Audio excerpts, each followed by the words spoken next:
لە 17 ساڵی ڕابردوو کابینە جیاجیەکانی حکومەتی عێراقی فیدراڵ سەدان ملیار دۆلار لە بەردەست بووە، بەڵام وەکو شارەزایانی ئابووری دەڵێن بێبەرنامەی و نەبوونی پلانی ئابووری وای کردووە سامانی عێراق بە هەدەر بڕوات و گیرفانی ژمارەیە کەسی پێ بڕ بکرێ.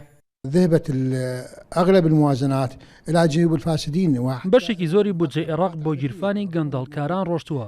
سەرباری ئەوەش خەرجی زۆری بێپلان هەبووە.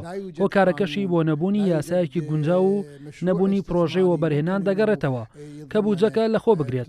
لەبەرەوە داهاتوو بودجێ عێراق بۆ پرۆژەی پەرتەوازە خەرج کراوە. پاش 1-2 ساڵ و پرۆژانە هەمووی خراپ بوون. قد تنتهي فعاليتها خلال سنة أو سنتين.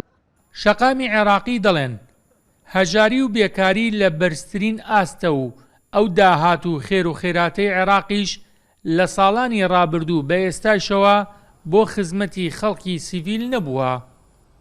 ما شفنا شيء يعني يلبي طموح المواطن العراقي. هیچمان نەبینی لە بودجە و داهاتەکانی ڕابردوو. نەمان بینی داخوازی هاوڵاتیان بەدی بهێنن. لەبەرەوە ئێستا عێراق بێ خزمەتگوزاریە و بێکاری و برسێتی تێدا زیاد بووە. أنا أعتقد كل المشاريع اللي جاءت بها الدولة تذهب إلى الجيوب اللصوص والفاسدين. پێم وایە سەرجەم و پرۆژانەی حکوومەت هێناوەتی پارەکەی بۆ گیرفانی دز و گەندەڵکاران ڕۆیشتووە. وڵاتەکەمان وەک دوکانێکی لێ هاتووە لە عەلاوی بۆ کڕین و فرۆشتنی بەرژەوەندی و پۆستەکان. ئەوەش لەسەر حسابی خزمەتگوزاری و پرۆژەکان و ئاوەدانی بووە. تەنیا هاوڵاتیانی وڵات زەرمەندی سەرەکی بوون.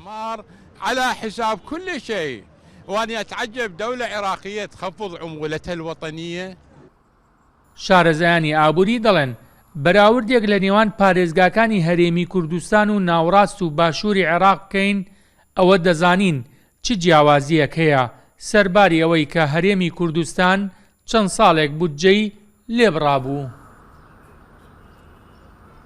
لە ڕووی سەرچاوەی داهاتەوە عێراق یەکێکە لە وڵاتە دەوڵەمەندەکان، بەڵام ئەوەی کە بەدی دەکرێت عێراقیەکان بەدەست هەژاری و بێکاری و کەمی خزمەتگوزاریەوە دەناڵێنن. ئابووریناسان ئاماژە بۆ دەکەن لە 17 ساڵی ڕابردوودا بەهۆی خراپ بەکارهێنانی دەسەڵاتی ئابووری و گەندەڵی هۆکار بووە لەم ڕەوشەی ئێستای عێراق. بێستون سەلام، کورسات نیوز، بەغداد.